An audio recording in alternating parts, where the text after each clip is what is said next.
welcome to episode 5, right? Is it 5? I think it's 5. Wow. Of Same Table, Pull Up a Chair. I am Emma Hobbs, and... I'm James Hobbs. And yeah, how are you doing today? I'm doing good. If this wasn't episode 5 before, it is now. I know. So there you go. You just make it so. Boom. Yeah. It's episode 5. Yeah. No, I'm doing good. Yeah. Long day. How are you doing? Good. Tired. Been moving. Moving? Yeah. So what's that like? Very tiring. Very Lots tiring. of boxes. Yeah, but not far from what I saw before. You're not moving very far. We came and helped. So the last time I moved a couch. Yeah. Up one flight of stairs. We have a very heavy couch. It's very heavy. Yeah. 30 years ago, I could have lifted it over my head by myself, carried it up and not thought about it. This time I was struggling to equal your partner. So on being able to lift that thing. So that was heavy. No, that's great. Yeah. Moving, relocating, living life. Yeah. So it's all important about being mobile, being able to find housing that works for you. Especially now. Yeah, right? So that's good to hear. No, things are going good. Good. I know we talked about my book, Nation of Communities, before, and I'm continuing to work on that. It's going through many revisions. I think we're on like 120 revisions. Yeah, no, it's a lot. God. It's a lot. But it's a powerful book, so I'm excited to get it out there. I think about these lines all the time. There's a couple of really good lines from the book, and I really want to quote those to you exactly how I wrote it, which is that the United States is not too divided to govern. It's too centralized to honor the diversity in the state. So it's too centralized, right? We're an extremely diverse country, thousands of Americas. We're not one America, we're thousands of Americas. And we're extremely diverse. And having centralized power the way that it stands today doesn't make any sense. It doesn't. We need to devolve a lot of things, give communities back the power. We need to give individualism back to individuals, back to communities, right? Be able to make decisions that they need to make within their own communities. And that was always the intention. It was never the intention to have what we have today, just authority and power coming from one central place. That's more like a monarchy. Mm-hmm. not a democracy. So I think we've seen a lot of that recently. But the book goes into how do we devolve those various aspects, like the Senate, several amendments that we need to have.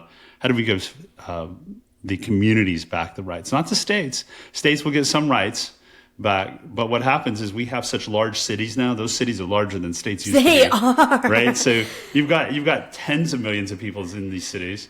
That's way larger than states used to be. They need to be given constitutional authority to manage those areas like we used to do with states. So a bit of a different idea about giving communities back that power and making communities be constitutionally recognized. So with that, they will get powers. They will, because we talked about it, I think, last time, that in Texas is a good example. You have these cities in Austin, in Dallas, and Houston, very liberal leaning, and you have the whole rest of the state is very very conservative. And so what you end up with is these cities that cannot effectively manage the communities. You have people in those communities that don't get what they want out of it. Why should somebody living in Tyler, Texas, care or try to manage the beliefs and the social structure and the healthcare of somebody in Dallas? And if I'm in Dallas, I have a whole different set of problems than I had in Tyler, right? So I need those problems taken care of locally in that community. That community cares about different things, and that's okay. Well, that's what we're trying to say. Pluralism means that's okay. Let's not fight over it. The trick is not to win the argument. It's to craft the structure in such a way that winning is no longer necessary. And then, right, it's not a win-win. It's just winning's taken out of the equation. You don't have to win. We all win, right? Like, seriously. So that's a part of what we're talking about in the book, and trying to go through that. So that's the fix, is just let's not try to win the argument, because no one's going to completely ever be happy. You're going to have one side that wins and another side that loses. It's swinging one way right now, but I guarantee you what's going to happen is we're going to see this pendulum swing way left. I'm good with that with my personal beliefs. But I also know this, that we need to be more representative of this country, more respectful. And even though I don't agree with these other beliefs and things, I will protect them. I want them protected in this country. because when it does swing, the pendulum swings the other ways. I want our communities protected that are here. So the book does a good job of being right there in the middle to say, yeah, despite whatever we personally believe, we have to have a structure that protects everyone. Sorry, I've talked a lot there. I mean, right at the beginning. Let's just hit it hard with all this stuff. Hit it hard. Yeah. Well, I feel like it's just extremely unfair because during the, 2024 elections, I felt like my vote didn't matter at all. Yeah. And it just feels just incredibly like anything I try to do, like my vote doesn't matter. It just, I don't know, it just feels so tiring all the time. But hopefully your book can fix that. So we've got some mathematics around that because that's in the book as well. It's not just about stories, but I've got some math. Obviously, if we're going to approach this, and I was an engineer my entire life. I've been a security engineer, cybersecurity engineer. I've been a network engineer. And so I think analytically, we think about, we've got a problem, let's design a way to fix that problem. And so you take that philosophy and apply it to government, which is what I'm doing now. That's where I'm shifting, is I'm taking the successful philosophy that's helped many businesses be safe and successful, apply it to government. So what you're saying and what you're describing is this fact of, in Wyoming, there are 580,000 residents. In California, there are 39 million residents. However, each state sends 2 senators to Washington. Right? One person in Cheyenne carries roughly 67 times the Senate representation of one person in LA. Wow. There's 67 times more powerful representation than that one person in LA. That is not representation. No, that it is not not fair. That is completely against what this country was built on and what it was built for. We came to this country originally to get away from that. I know. Right, to get away from oppression Equal and religious representation. oppression. And then we became a country and became independent because of those reasons. There are lots of reasons, but one of them was taxation without representation. And now you have that happening again today. We have taxation without representation. And my thought is, let's re-architect and build what this country should be. It's not a massive revolution. It's just evolving some things, devolving other things, and then adjusting the country so that we can be representative. And then while we're doing that at the same time, recognizing that as we do that, some people's rights, some communities could get stepped on. Mm-hmm. And I'm proposing that floor to say, no, we don't step on those communities. In fact, we empower those communities to be able to have their beliefs, their philosophies, and even if I don't agree with it, as long as it's above the floor, the federal floor, right? Civil rights. Which we talked about that a couple of episodes ago. We talked about that as civil rights, it's education, it's healthcare, it's social things. We probably should talk about the whole drug issue as well. I've got a thought on that, and having been in law enforcement for 2 years and seeing the effects of this, I have a strong opinion on this. So we should get into that at some point. But we need to have that floor, and then communities can do what they want. So I'm about protecting those communities while at the same time allowing for this country to be more representative. One person, one vote. We should all be equally represented no matter what state we live in. And today that's not true. I don't know what I was going to say. What it feels like, Emma, is that rural, less populous, predominantly white states, they are overrepresented, and our very large urban areas are underrepresented, and that's just a fact. True, yeah. No, we're not. They're underrepresented. And so that's not fair. It's not equal. It's not right. It's not. And it's time to make that right while we protect these communities that could be at risk.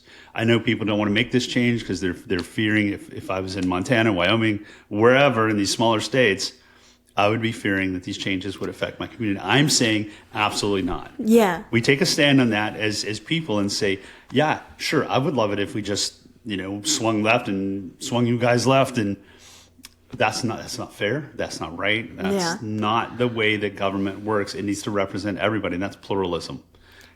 We can have multiple things exist at the same time. I mean, at the end of the day, we're all human. We should treat everyone as human.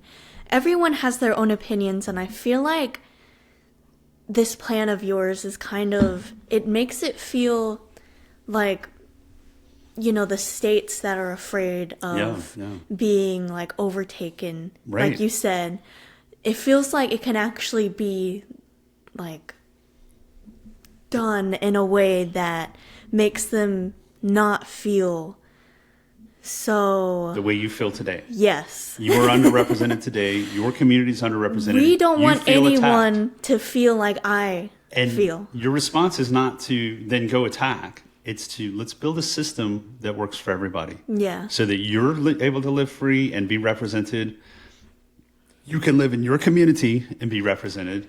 You can have the things your community needs and wants, and those communities can too. There is no reason that they can't exist. They can exist at the same time. And the gun laws will be different. Abortion rights will be slightly different. There's a floor for that, as we talked about healthcare, women's rights. We talked about that last episode. There's a way to do this where you still get a little bit about what you want. I even in the book get into religion in school. Obviously, I would not be a fan of that. I think there's a clear line there. But in those communities, I think there is a way that they can go forward and do this responsibly, socially responsibly, and still have their values come across in schools and their communities without being stepped on. So basically we're saying, don't be afraid. Just wait until the book is out. And it's a guideline. There's a blueprint in the appendix on exactly what this country needs to do to make these changes. So I go, unlike other political books, I go amendment by amendment on which amendments we change, what those changes will be, what the effects will be. I also give alternatives. I know we can't make all these changes now. Some of these are generational changes, but we have to start somewhere in the country. Yeah. I know there's compromise, but we need to build the country towards something better than what it is today. Because what it is today, this monarchy, this centralization of power, is not working. It is not working for a lot of Americans, and you see it every day. You see it in their communities. You see it in the prices of everything. You see it in the dissatisfaction. Now, don't get me wrong. This is a great country. And we've seen that with all the people coming over for the soccer or football matches. yeah. It's a great country. You and I, now, let's not give the wrong impression, right? Yeah, Let's go back we to love that. America. We're not our country. We trying are to crap on red, it. white, and blue Americans, Yeah. just like anyone else. But the thing is that I love America, but sometimes I feel like America doesn't love me. Yeah. So every 4 years, I feel like I kind of fear for my life because of the rights that could be taken away. And so I feel like I just want that to change. Yeah. And so many people are afraid right now. And I just want that to not be that way. They shouldn't live in fear. They shouldn't.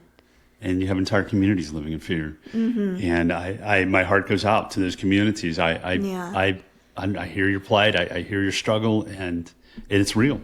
I understand you are not being represented. You're actively being attacked, and that's not right. That is not America. And I want you to know there are Americans out there, like Emma, like myself, that will stand by you.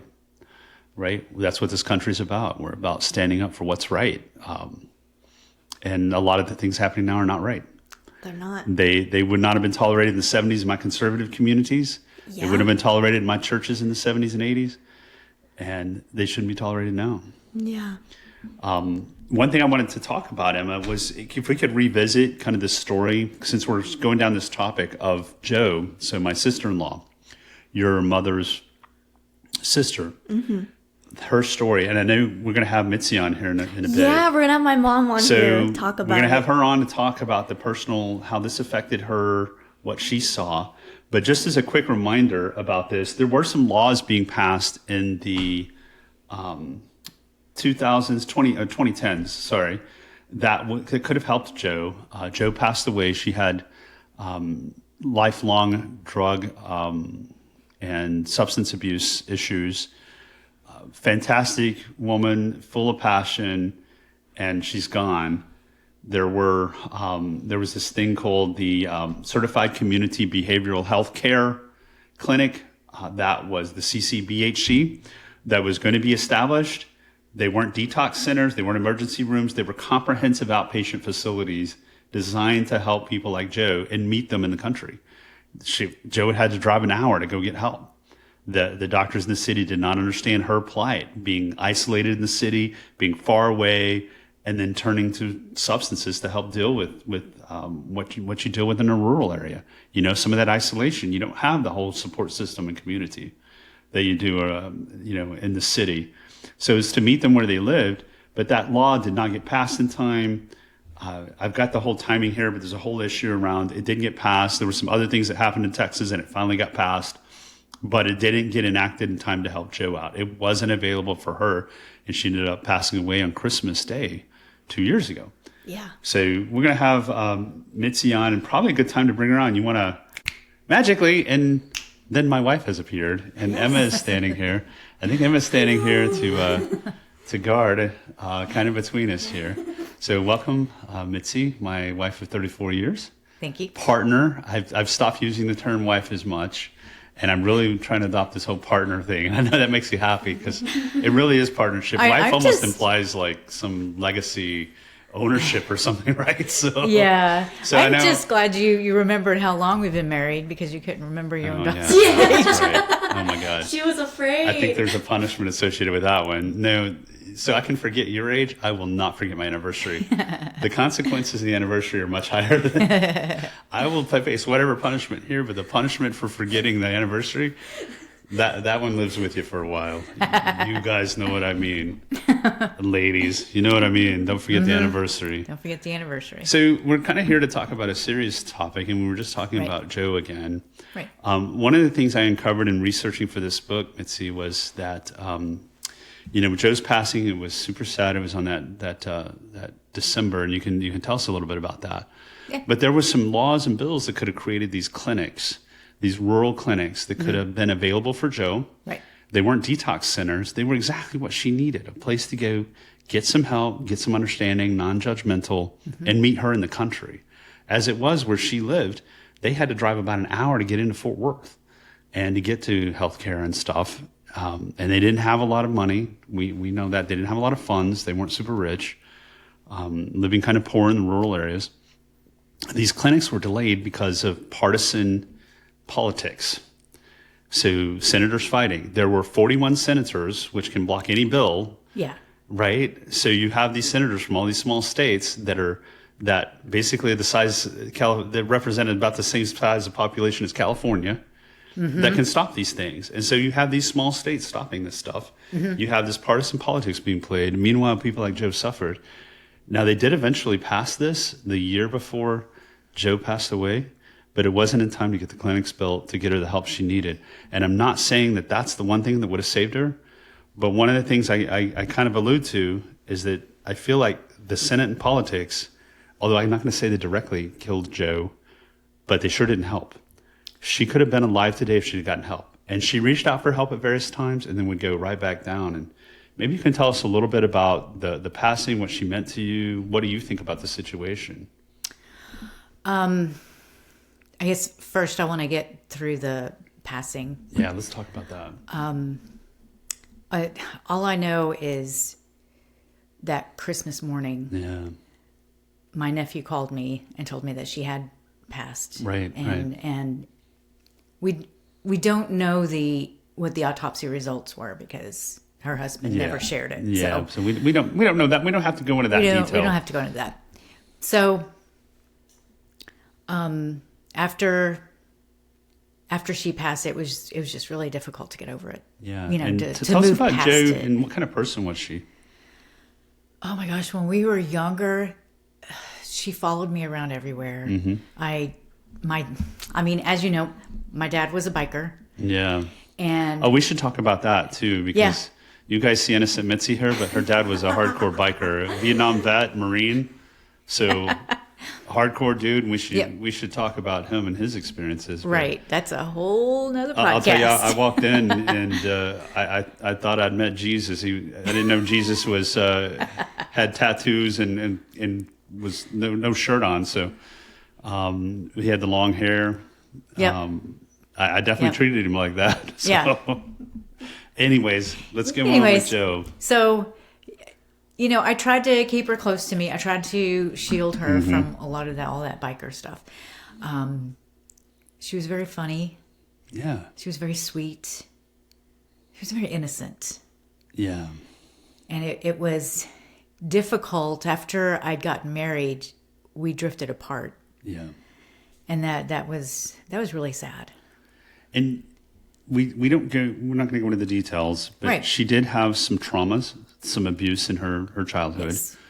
very serious abuses. Yes. And you and I have talked about this. Right. That probably led down the path of some unresolved conflict, and not you can't ever say why somebody turns to substance abuse. But what do you feel like the impact of that was on her substance abuse?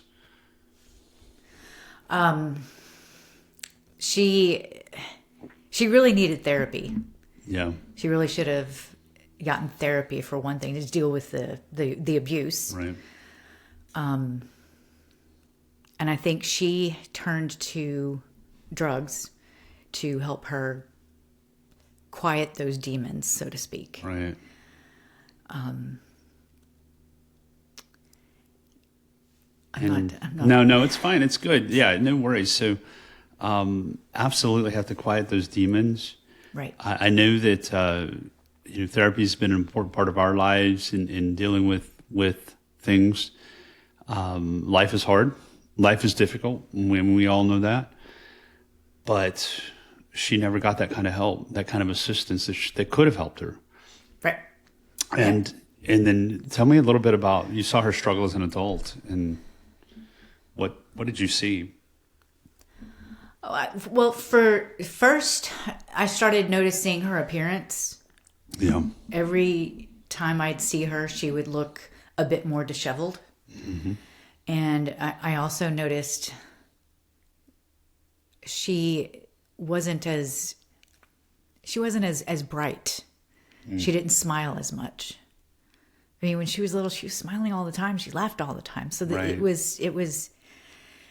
was odd to not see that fire behind those Right. eyes, that light, you know? What do you think? So we know the outcome. We know the pathway that led to that. What do you think could have changed? What assistance could she have gotten? And what do you think should have been provided? She lived west of Fort Worth in a town called Decatur. Yeah. Very isolated, very rural. I do believe if those centers you were mentioning Right. before, if they had those nearby, she would have access to the help she needed. And she would have gotten better. Yeah, I like to believe that too, Mitzi, that if she'd had access to these kind of healthcare centers, Yes. and I think it's unforgivable, really, that politics stands in the way of so many people getting the treatment help they need. Yeah. But if we're going to spend federal dollars on anything, I'm happy for my tax money and federal dollars to be spent to help people, right? And she could have gotten the help she needed, had access to it. Some other things we talked about was telehealth, making sure folks have access to telehealth. Yes. You can get prescriptions over telehealth. Yes. That was delayed for a bit in the 2010s. There's been a lot of debate over that. And, quite frankly, these people just need help. They need the help they need, Yes. right? And we can't make it complicated or difficult for them to get that help. What would you like to see for this country? What would you like to see us do? I would love to see more rehab centers, Yeah. more types of that kind of help. Mental health.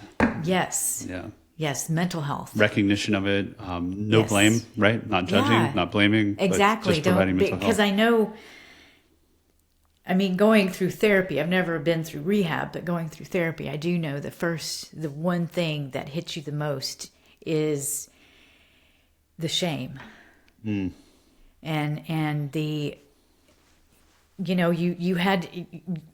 you feel like you've hit rock bottom, Yeah. and it's an awful feeling.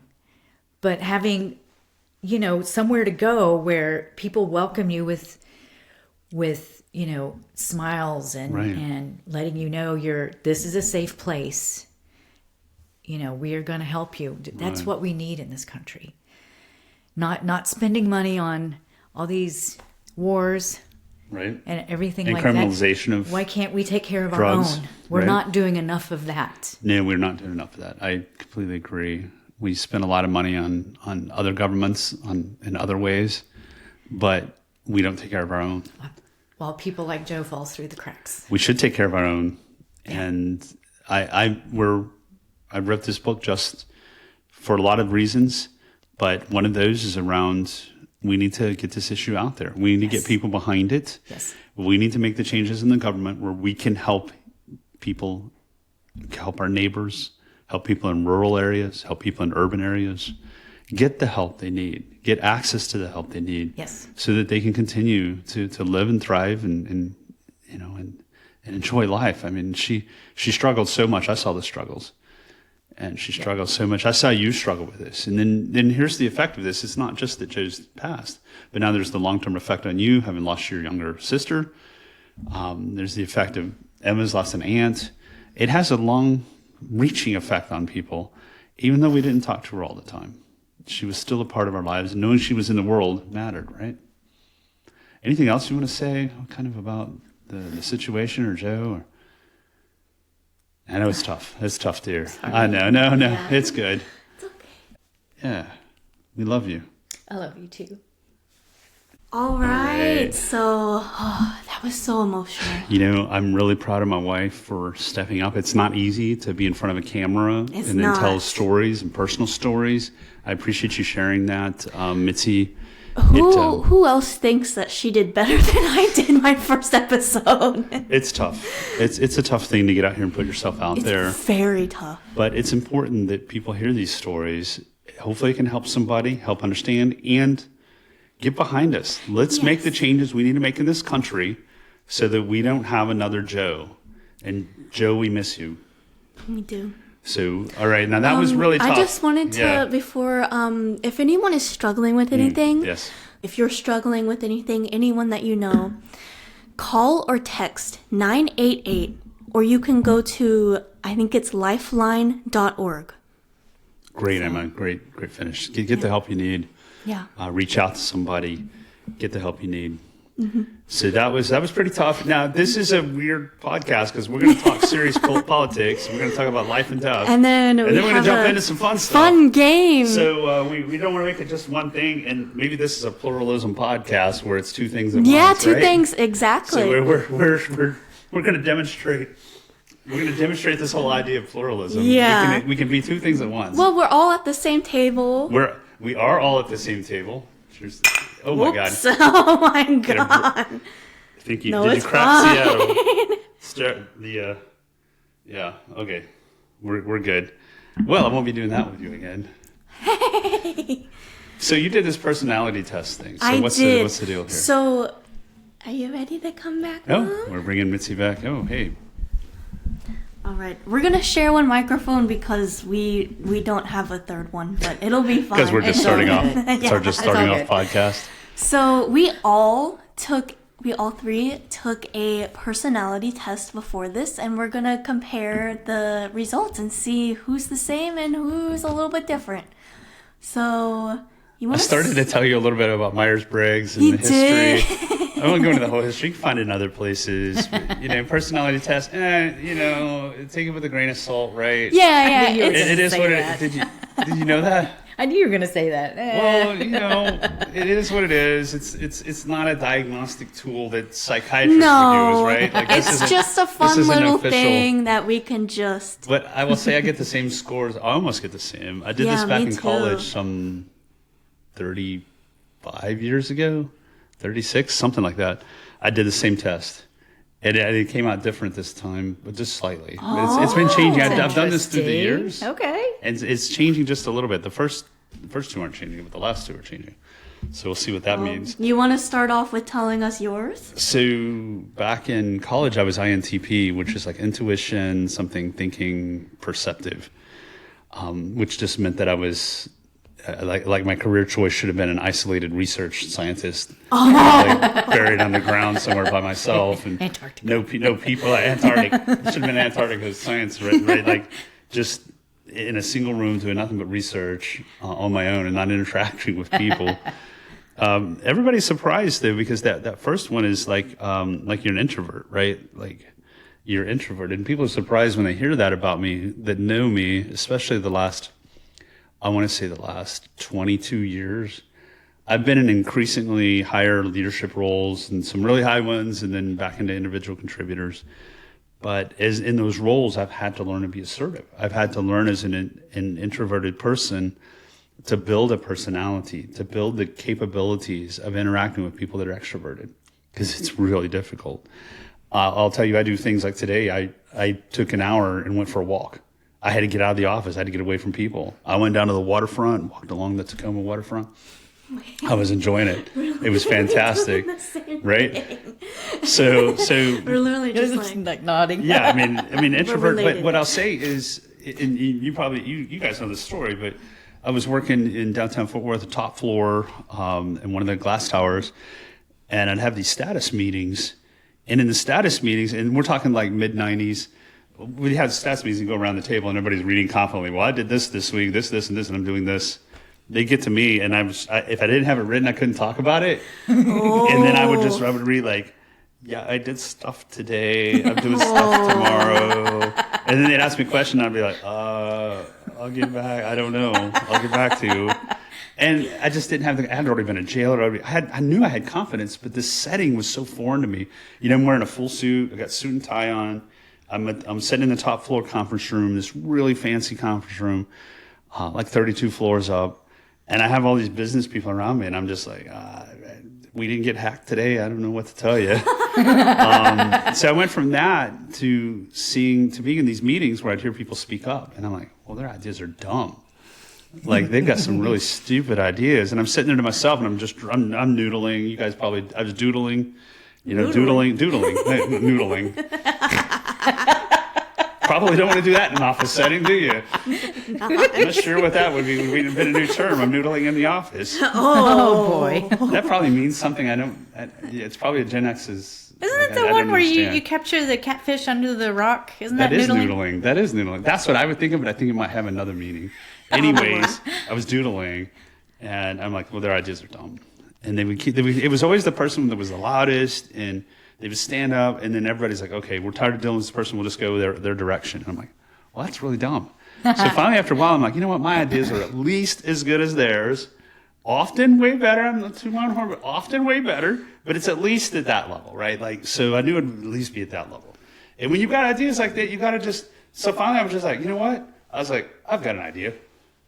They're like, really? And I'm like, yeah, I'm going to put myself out there because I'm tired of hearing these dumb ideas from other people. So I finally put myself out there, and the more that I did that, the better I got at it. It's really hard at first. You have to consciously say, I'm going to put my hand up, shaking, I'm going to put my hand up, and you do it enough times, your inner introvert doesn't go away, but you learn to deal with it. You've built a system now that you can deal with this, with your personality, and I got so good that I gave, hundreds of presentations when I was at one of the world's largest oil companies. I would be in front of 1,000 people, and I could do it. Now, I wouldn't say nervous on stage, but I learned techniques like, you put your arms out, you make yourself big, you take a deep breath. And what I also figured out is actually like on stage better than the camera, because on stage I can read the audience. And I got to the point where I like reading the audience, and even when you make mistakes, you just own it. So I've made some really bad hand gestures once, and I just owned it. It was accident. I was trying to explain how packets move across a network, and I had inappropriate hand gestures. But you know what? I made it through it. I lived through it. I was asked to be the keynote speaker several times at different events, and I've just learned to deal with it. And I actually enjoy it now. I know extroverts kind of that powers them. It doesn't give me the energy necessarily, but I can do it, and I know I have to do it as part of my job, part of my roles. And now that we're moving on, I have to do it. So mine came out INFJ. Basically, I'm idealistic, right? I can understand and interpret feelings. I am judging and assertive. Oh, really? Really? I'm not detecting surprise here. No. Judgmental and assertive? Not surprised at all. Wait, I should have changed that. You guys could have probably just said that without even knowing the test. Yes. No, as I've gotten older, I don't know, maybe just maybe you get toward that. I used to be prospecting. That's the P. I used to be prospecting when I was younger. But I think you go, I'm getting older and I'm judging everybody. Like mentally, I'm judging you. I'm judging you. I'm judging the public. It's just, I've been around a lot, right? I've seen a lot of things. I see people, I'm like, I'm going to judge that. Like, let me know if you're in my generation, around my age, and Gen X, do you feel more judgmental about this younger generation? I think it's natural. And I'm going to judge that that's okay. So identity, I mean, I'm more assertive. It says my career path. Well, I'm nearly done. So, other than this, like this is a whole new career thing, right? No. Like we're going to start this off and We're who just knows? getting warmed up. I have a feeling I'm going to be in a hospice care and you're going to be doing a podcast. Doing the podcast while you're in the bed. Hey, Dad, while wake you're in up. bed, you'd be like, hey, we can get a lot of viewers from Dad here because he says the craziest stuff. Right? It's like well, Dad got way better when he started losing his damn mind. So, yeah, thanks, Dad, for improving our podcast. So, my strengths are problem solving. We know that. I'm a problem solver. You guys seen that? Yeah. That's why I wrote the book. I'm trying to solve a problem in this country that is, and I'm trying to do it in the right way. And then you're like, oh, just put your memoirs in there too. And I'm like, okay, well, now I've written something that can stand out there and explain politics using stories, and then has the blueprint, the fix. It's not just saying all these things are bad. It's saying here these things are bad, but here's the fix. Here's how we fix it. So that's my strengths, follow through. My weaknesses, I'm sensitive to negative feedback. Dale, since that, like if you tell me something, I'm like, oh. Well, I do too. I don't delegate well. I know that. I mean, even being a leader now at work, I often don't delegate enough. I have to make myself do it. Right. I overlook the small wins. Sometimes we don't take enough credit for the small wins. And I think I've been saying that about even this podcast or other things, that it's if you get one viewer, great. Hello, the one viewer. We appreciate you. Well, on our so of course we're filming this later, but we recently posted our first episode. Yeah, we did. But we got like 74 viewers or something. So there you go. I'm very happy about. There you go. Well, hello, viewers. Hi. Hi. Tell us which one's your favorite. Yeah. Who do you like better? No. I mean, obviously I like her. This is my daughter. I have to like her. Idealistic expectations. That's another one. I am an idealist, and I mean, I didn't think I could write a book like this without being an idealist. So, I think that's a good trait to have. I don't think that's negative. Is being an idealist. It's a part of what I've always been. Is I have this ideal that things can be better, and we work toward it. And I'm wise enough now to know that I'm not going to get all the way there, right? Like. I'd deal with sailing around the world. That's what I want to do. Or being a tugboat captain or a cage fighter. I'm probably not doing either one of those at this point. But. Oh, boy. So what did you guys get? Let's see where we're at. I got, let me see. So I got INFPT. INFPT. Which that basically... You're an introvert. Yes, I'm very much an introvert. I'm imaginative. I have lots of empathy. I'm an idealist. Yeah. I'm compassionate and creative. Mostly introverted. Also, it says I'm turbulent instead of... I'm the opposite of you, which on the little thingy it says assertive is on this side and turbulent is on this side. And I'm like, way on this side. I think that's true. So let's see. My career path, like... creative, which is what I am doing now, which I love. Trying to be a content creator, so yeah. that makes sense. Let's see. So my strengths, I'm insightful. Okay. Gentle persuasion. Independent thinking. Reflective approach. That's interesting. Okay. An authentic presence. I think that's my... I think that's true. Yeah. That is true. Let's see my weaknesses. Let's see. Yeah, struggling with pragmatism. Pragmatism? Pragmatism?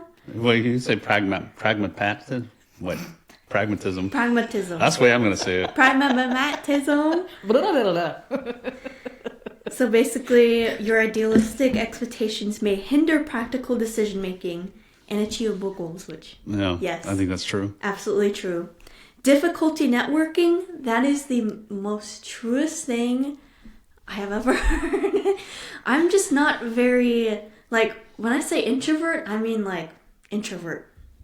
Like, I'm not, like, out there talking to people being like, hey. But you are now. But I am Look now. at you. You're talking to the world It right now. is, So, this podcast, I guess, Yeah. is like a huge step for me in my life because right. I've never talked before. You've probably seen me like stumble on my words, be a little bit awkward, and I feel like I'm in a huge learning phase of my life dealing with that. So hopefully I can Hey, Emma, make that better. the learning phase never ends. True. If you're living life right and you're trying, you're curious, and it never ends. I'm still in my learning phase. True. Some people would say I should know better, but that's your mom. You should know better. Like, I'm in my learning phase. So Another one is reacting personally to criticism, which is similar to what you had yeah, a little bit. So yeah. very personal. I don't If think we someone react says very well. anything, it's Yeah. like, ooh. That's all we had to say to you as a child was like, oh, just don't do that. And And it's like, ooh, I won't. yeah.